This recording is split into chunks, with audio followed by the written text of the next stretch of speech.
DNX TV digital मुलाकात में मैं स्वागत करता हूँ राजेश जी का, राजेश चौहान जी का। आज वो हमारे साथ चर्चा में है और चर्चा करेंगे हम नई शिक्षा नीति पर। राजेश जी वैसे मोटिवेशनल स्पीकर हैं, साथ ही बहुत अच्छे वक्ता हैं। कई सारे मंचों पे उन्होंने शिक्षा को लेकर भी बात की है। आज उनसे हम बात करेंगे नई शिक्षा नीति पर। स्वागत है राजेश जी आपका। जी बिल्कुल, धन्यवाद। शिक्षा नीति पे बहुत सारे व्यूज लोगों ने रखे हैं, चाहे वो पॉजिटिव हो या उसके डिमेरिट्स हो, दोनों पे लोगों ने काफी बात किया है। आपसे हम जानना चाहेंगे कि सबसे पहले तो ये जानना चाहेंगे कि शिक्षा नीति की जरूरत क्यों पड़ी। देखिए, जो वर्तमान शिक्षा नीति अभी देश में लागू है वो अभी तीसरी शिक्षा नीति है। पहली शिक्षा नीति हमारे देश में थी 1968 में, दूसरी शिक्षा नीति आई 1986 में, और अभी वर्तमान में जो शिक्षा नीति लाई गई है वो तीसरी है। तो जैसा हम देखते हैं, समय की एक मांग होती है कि आज से 20 दशक पहले जिन चीजों का डिमांड थी वो सब उन चीजों का डिमांड आज ना रही हो वर्तमान समय में। तो एक तरीके से आप कह सकते हैं कि जो व्यवस्था है उसमें परिवर्तन होना अत्यंत आवश्यक था। उन परिवर्तन के मांग के अनुसार ये तीसरी नीति जो है लाई गई है। मतलब मेरा कहना ये है कि अभी ऐसी क्या जरूरत पड़ गई थी कि नई शिक्षा नीति को लाना पड़ा। जी, अभी वर्तमान आप शिक्षा को आप व्यवस्था देखते हैं तो वर्तमान में जो शिक्षा व्यवस्था है वो आपका ज्ञान आधारित ना करके आपको रटने पर आधारित है। जो हमारा सिलेबस आप यदि आप देखेंगे तो आप पाएंगे उनमें उन चीजों का समावेश है जिनको हम जो है रटते रहते हैं, जिनका मतलब व्यवहारिकता बिल्कुल ना के बराबर होता है। जैसे यदि आप अमूमन स्कूल आप जाते हैं, स्कूल और कॉलेजेस में, तो आप देखते हैं जो हमारी वर्तमान शिक्षा नीति है, जो शिक्षा व्यवस्था है, वो हमें एक व्यवहारिक नहीं बनाती है, हमें एक सैद्धांतिक ही छोड़ देती है। जैसे यदि आप नॉर्मली स्कूल कंप्लीट करते हैं 10+2 का, और उसके बाद आप स्नातक करते हैं किसी भी स्ट्रीम में, चाहे वो आर्ट्स हो, चाहे आप कॉमर्स हो, चाहे आप साइंस फील्ड में जाएं। उसके बाद यदि आप निकलते हैं तो आप बिल्कुल अपने को एक फ्रेशर की नजर से आप पाते हैं। आपको कोई मार्केट आप जॉब अप्रोच करते हैं तो आपसे पास्ट एक्सपीरियंस पूछते हैं और आप पर बिल्कुल एक टैग लगा रहता है कि आप बिल्कुल फ्रेशर हैं। तो ये कहीं ना कहीं जो है जो हमारा पाठ्यक्रम था, जो पॉलिसी थी, उसको चेंज करने की एक अति महत्वपूर्ण आवश्यकता थी। आप इस स्थिति में आप देख सकते हैं कि जो भारत है अभी दुनिया भर में मतलब 60% से ज्यादा युवा आबादी वाला देश है, और एक युवा आबादी को एक जो है रोजगार या आप जॉब बोलिए वो सबसे महत्वपूर्ण होता है। और उस स्थिति में यदि आप देखेंगे हर साल जो पास आउट होते हैं, स्नातकों की संख्या है, जो पोस्ट ग्रेजुएट की संख्या है, उनकी मुताबिक उनको जॉब और रोजगार मुहैया नहीं हो पा रही थी, क्योंकि उनके पास एक तरीके से देखेंगे स्किलों की कमी थी। जो व्यवहारिक स्किल कहा जाता है, एक कुशलता, वो उनमें कमी पाई जाती है। तो इस कारण से जो है वो नई शिक्षा नीति व्यवस्था को जो है अभी इंट्रोड्यूस किया गया है केंद्र सरकार की तरफ से। जी जी। इसके अलावा नई शिक्षा नीति में एक और जो पॉइंट है वो डिबेट का मतलब रहा है, जब से ये इसकी बात आई नई शिक्षा नीति की कि 5वीं कक्षा तक मातृभाषा में पढ़ाई, इसको लेकर के जी विरोधाभास जी भी रहा है और राज्य सरकारों ने इस पर प्रश्न चिन्ह भी खड़ा जी। किया है। उस पर आपके क्या विचार। तो देखिए, इसको हम दो पहलुओं में देखते हैं। यदि 5वीं क्लास तक यदि कोई बच्चा स्कूल जाता है तो घर में जिस लैंग्वेज में, जिस भाषा में बात करता है, उसे यदि उसी भाषा में स्कूल में पढ़ाई मिलता है तो वो उस चीजों को ज्यादा अच्छे से उसको समझ सकता है। सपोज करिए घर में बच्चा यदि किसी पर्टिकुलर छत्तीसगढ़ी में बात कर रहा है, या मराठी में बात कर रहा है, या उड़िया में बात कर रहा है, यदि उसको वही भाषा बिल्कुल उसको स्कूल में मिलता है तो चीजों को समझने का उसका जो तरीका होगा वो बिल्कुल अलग लेवल पे होगा। अच्छा। और यदि हम विरोधाभास को इसका जी। यदि हम इसको एक और इसकी और एक पहलू को जैसे अगर हम देखते हैं कि अगर वो लोकल लैंग्वेज में 5वीं तक की पढ़ाई करता है और 6वीं में अगर उसको डायरेक्ट किसी दूसरे विषय में, और जो सब्जेक्ट है वो उसके बड़े हो जाते हैं उस समय, 5वीं तक तो चलो बेसिक पढ़ाई होती है, उसके बाद जैसे 6th क्लास में आ गया उसका एडवांस्ड जब वर्जन आएगा और वो उस लैंग्वेज में रहेगा जिससे वो परिचित नहीं है, तो उसके लिए बहुत ज्यादा चैलेंजिंग भी हो सकता है। इस पे आपको क्या कहेंगे?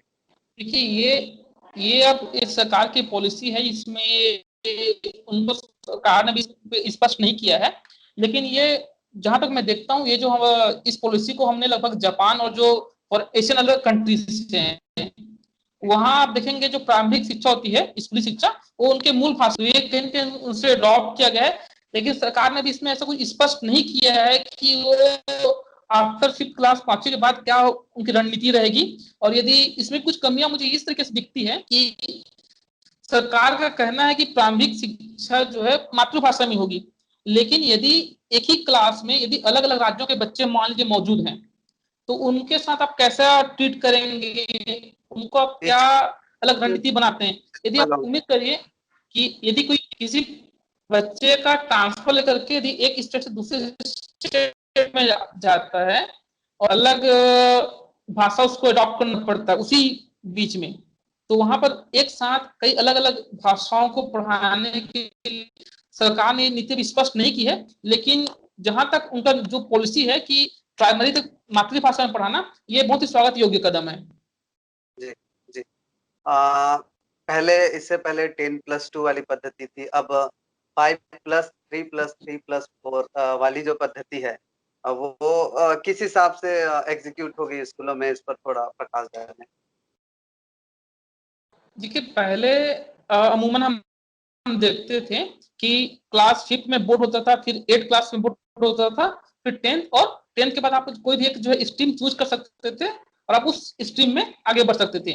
लेकिन आप यहाँ पर आप देखेंगे कि जब कोई स्टूडेंट क्लास 10th में पास आउट होता है, उसके समय एक प्रॉब्लम होती थी, दुविधा होती थी कि आगे आने वाले समय में वो कौन सा विषय चुने और उसमें वो अपना करियर बनाए।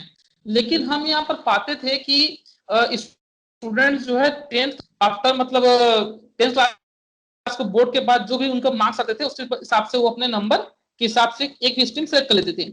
लेकिन उनको रियलाइज होता था बाद में कि हम जो स्ट्रीम लिए हैं ये हमारे मन मुताबिक नहीं है, या हम उसको चेंज करना चाहते हैं।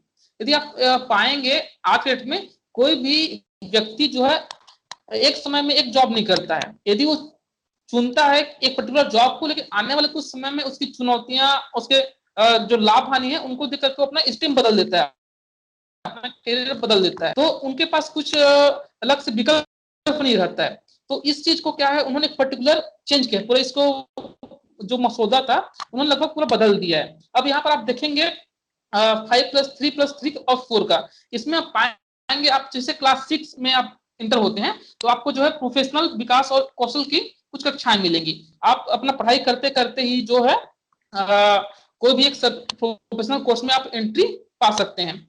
और रही बात अब मर्ज करने की, जैसे आफ्टर 10th हमने देखा था कि एक स्ट्रीम होता था आर्ट्स का, एक स्ट्रीम होता था कॉमर्स का, एक स्ट्रीम होता था साइंस का। तो अब ऐसा कोई विरोधाभास नहीं होगा, अब आप जो है एक कंबाइंड कोर्स लाया जाएगा जिसमें आप जो किसी भी एक स्ट्रीम पे आप चुन करके अपना आगे बढ़ सकते हैं अपना एजुकेशन को। जी, जी।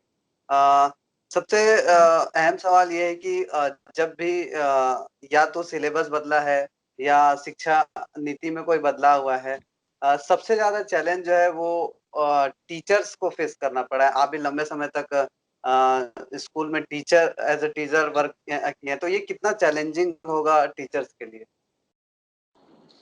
देखिए ये अब समय की मांग है, ठीक है। जैसे हम पॉलिसी ला रहे हैं बच्चों के लिए, तो इन सबको फेस करना टीचर का सबसे मतलब जिम्मेदारी रहेगी, और उस पर एक चैलेंजिंग रोल रहेगा कि यदि जो हम बच्चों को सिखाएंगे उसको ठीक पहले टीचर्स को उसके बारे में पॉलिसी से अवगत करना पड़ेगा, तब जाकर कि वो जो है उन चीजों को फेस कर पाएंगे। और जैसे अभी आप एक सवाल था आपका कि जो 10+2 का एग्जाम था उस मतलब 10+2 का जो पैटर्न था उसको चेंज किए, तो अभी उन्होंने क्या किया 9वीं से एक विदेशी भाषा फॉर्मूला है जिसको हमने त्रिभाषा फॉर्मूला कहा है गवर्नमेंट ने। अब त्रिभाषा फॉर्मूला आपका क्या है, वो एक तरीके से कि सपोज दैट आप जैसे एक प्राइमरी का इशू था कि प्राइमरी भाषा, उसको 9वीं से इन्होंने क्या किया है एक विदेशी भाषा, मतलब एक एग्जांपल देता हूं मैं आपको। जैसे मुंबई का कोई छात्र है, मराठी छात्र है, और मराठी छात्र अपना एक सब्जेक्ट ले लिया मराठी और एक ले लिया अंग्रेजी, तो उसको तीसरा कोई भी विदेशी भारतीय भाषा मतलब सॉरी भारतीय भाषा उसको लेना पड़ेगा। ठीक है। अब यहाँ पर आता है टीचर का काम। अब टीचर काम यहाँ पर सबसे ज्यादा चैलेंजिंग हो जाएगा कि टीचर को प्रॉपरली तरीके से स्किल्ड होना पड़ेगा। जब पहले जो व्यवस्था थी, टीचर अपना एक सब्जेक्ट लेता था, प्रॉपर सब्जेक्ट, और आकर के क्लास में अपना लेक्चर डिलीवर करके वो चला जाता था। अब यहाँ पर टीचर का काम जो थोड़ा सा चैलेंजिंग हो जाएगा, तो उसके लिए गवर्नमेंट की और कुछ रणनीति उन्होंने बना रखी है, जिसमें आने वाले समय में और जो है इसके बारे में हमें ज्यादा डिटेल में पता चलेगा। जी जी। जैसे देखते हैं कि टीचर्स अब जैसे शुरुआती समय में जब कंप्यूटर का कोर्स एग्जाम्पल के तौर पर स्कूल शिक्षा में जब जुड़ा, तो टीचर्स के लिए भी चैलेंजिंग हो गया था कि कंप्यूटर का सब्जेक्ट को कैसे पढ़ाएं। जब मतलब उनके लिए भी चैलेंजिंग था। अब नए नए सब्जेक्ट आ जाएंगे, सिलेबस बदल जाएंगे और नए लैंग्वेज आ जाएंगे, तो ऑब्वियसली बात यह है कि जॉब या करियर के रास्ते भी शायद उन लोगों के लिए खुले जो दूसरे किसी लैंग्वेज में अपने कमांड रखते हैं। हाँ। जी बिल्कुल बिल्कुल। जी बिल्कुल, आप सही बात बोल रहे हैं कि जो वर्तमान व्यवस्था है उसमें अभी जो लोग आ रहे हैं बहुत स्किल्ड लोग हैं, उन्हें सब चीजें उनको मिलेंगी। जी। नई शिक्षा नीति आने के बाद में जो पुराने पास आउट बच्चे हैं, उन दोनों के बीच का जो संबंध है या कंपटीशन है, वो कैसा समय के साथ होगा? जी बिल्कुल, जो पुरानी शिक्षा व्यवस्था थी, जो पुरानी शिक्षा नीति हम कह सकते हैं, और जो नई शिक्षा व्यवस्था आएंगी, दोनों में एक मेजर ऑफ फर्क आप महसूस कर सकते हैं। जो पुराने स्टूडेंट्स है वो मोस्टली जो है उनका तरीका था एक रटन आधारित जिसको हम बोलते हैं, और जो अभी जो पॉलिसी आएगी वो रहेगा ज्ञान आधारित, जिसमें आप स्किल्ड रहेंगे। और पुरानी व्यवस्था जो थी जिसने सिर्फ आपको सैद्धांतिक बनाया, तो दोनों में एक बहुत बड़ा फर्क देखने को मिलेगा। राजेश जी, एक और सवाल मन में उठता है कि 5-3-3+4 उसके बाद का क्या होगा एजुकेशन? जैसे हम पुरानी जो व्यवस्था थी उसमें हम देखते थे कि 10+2 के बाद कोई भी स्टूडेंट जो है किसी भी अपने मन मुताबिक एक सब्जेक्ट को चूज करके 10+2 कंप्लीट करता था। देन उसके बाद वो अपना उसमें हायर एजुकेशन कंप्लीट करता था। उसके बाद वो उसमें वो स्नातक और उसके बाद पोस्ट ग्रेजुएशन की डिग्री वो हासिल। लेकिन उसमें वर्तमान व्यवस्था पूरी तरीके से जो है आप चेंज पाएंगे। अभी इसमें आप पाएंगे 4 साल का कोर्स कर दिया गया है। यदि आप मान लेते हैं कि बीच में 1 साल का कोर्स आप करने पर छोड़ देते हैं, तो 1 साल का ऐसा नहीं कि आपका जो आप समय बर्बाद हो जाएगा। यदि आपने 1 साल कंप्लीट कर लिया है तो आपको वहां पर सर्टिफिकेट मिलेगा 1 साल का। यदि आपने 2 साल का करते हैं तो आपको डिप्लोमा दिया जाएगा। 3 साल यदि आप करते हैं तो कोई भी आपको एक इंटरमीडिएट सर्टिफिकेट दे दिया जाएगा, और 4 साल के बाद आपको कंप्लीट डिग्री उसमें मिलेगा। यहाँ पर आपका जो कॉन्सेप्ट खत्म नहीं होता है। यदि आपने 4 साल का अपना कोर्स आपने पूरी तरीके से कंप्लीट कर लिया, तो आपका जो पोस्ट ग्रेजुएशन होगा वो सिर्फ 1 साल का होगा। और यहाँ पर आपका जो एमफिल का जो था, एमफिल यहाँ पर पूरी तरह से आपको जो खत्म कर दिया है, तो आप सीधे यहाँ पर आप शोध के लिए पीएचडी के थ्रू जा सकते हैं, चैट पीएचडी में। 4 साल कंप्लीट करने के बाद आप जो है सीधे पीएचडी के लिए जा सकते हैं। मतलब स्टूडेंट्स का जो है वो 1 साल बच जाता है। जी बिल्कुल।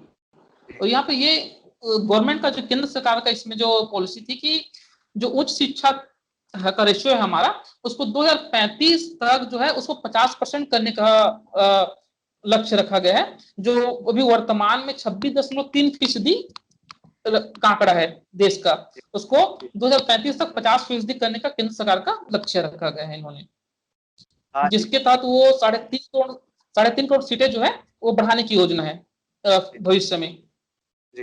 राजेश जी, इतनी बड़ी योजना लेकर के आई है केंद्र सरकार, क्या कुछ चैलेंजेस होंगे? जी चैलेंजेस बहुत है इसमें, चुनौतियां बहुत है। यदि आप 2017-18 का जीडीपी का रेशियो इसमें देखेंगे शिक्षा व्यवस्था में, तो उसमें खर्च था मात्र 2.7%, 2.7% उन्होंने सरकार में इसमें खर्च किया था। और नई शिक्षा नीति को लागू करने में जो जीडीपी का खर्च आएगा वो लगभग 6% का आएगा। तो आप 2.7 से 6% का आंकड़ा को पहुंचने तक एक बहुत बड़ा चैलेंज है। और ये इसलिए थोड़ा सा मुश्किल लगता है कि ऐसा ही पॉलिसी में 1986 में भी इसी तरीके की बात कही गई थी, सेम बात को। लेकिन जो वर्तमान में है वो सबके सामने है। और दूसरा यदि हम बात करें 50% ग्रोस इनरोलमेंट रेशियो का, तो 26.3% से बढ़ाकर 50% करना एक बहुत चैलेंजिंग काम है, क्योंकि अभी वर्तमान के हम आंकड़े देखते हैं तो 1 लाख जनसंख्या में सिर्फ 15 सुधारती हैं। तो ये आंकड़ा मतलब गहरा है, मतलब गहरी खाई आप मान सकते हैं आंकड़ों के मुकाबले, कि 1 लाख में सिर्फ 15 सुधारती। और यदि तीसरा हम इसमें चैलेंजिंग पॉइंट देखते हैं तो जो सेंट्रल गवर्नमेंट है, तो अभी यूजीसी, एआईसीटीई और एनसीटीई को खत्म करके एक एकीकृत नियामक जो है स्थापना करने वाली है। अब इसमें क्या होगा कि जो व्यवस्था है ये पूरी तरह से केंद्र सरकार के हाथों में आ जाएगी, जिससे कहीं ना कहीं शिक्षा का एकीकरण हो जाएगा। लेकिन मौजूदा व्यवस्था में जो है राज्य सरकार चाहती है कि शिक्षा का विकेंद्रीकरण हो, तो ये केंद्र सरकार के सामने ये चुनौतियां हैं। और इसके अलावा हम कुछ और जो है बेसिक चुनौतियां देखते हैं कि पॉलिसी जो है हमारी बुनियादी अवसंरचना की जो रखा गया है। अभी जो वर्तमान स्कूलों की जो अवस्थाएं हैं, तो एक बुनियादी अवसंरचना की जरूरत होती है। फिर इस इतनी बड़ी पॉलिसी को लागू करने के लिए एक राजनीतिक इच्छा शक्ति को होना भी बहुत महत्व रखता है। जी जी। लंबे समय से एक जो बात थी कि एक राष्ट्र एक शिक्षा, क्या वो इस नीति के आने के बाद लगता है कि देश जो है उस ओर बढ़ चला है? देखिए ये तीसरी शिक्षा नीति है, और अमूमन हर शिक्षा नीति में जो है सरकारें इस तरीके की बातें करती है। तो अब आने वाला समय ही बताएगा कि जो नीतियां हैं वो कितनी जो है अमल में लाती हैं, और कितनी जो है वो सिर्फ किताब पन्नों में जो दब के रह जाती है। अब आने वाला समय ही अब इसका रूपरेखा तय करेगा। जी, राजेश जी, इतनी अच्छी जानकारी देने के लिए डीएनएक्स डिजिटल मुलाकात में आप जुड़े के लिए आपका बहुत बहुत धन्यवाद। जी बिल्कुल, धन्यवाद आपका भी। आप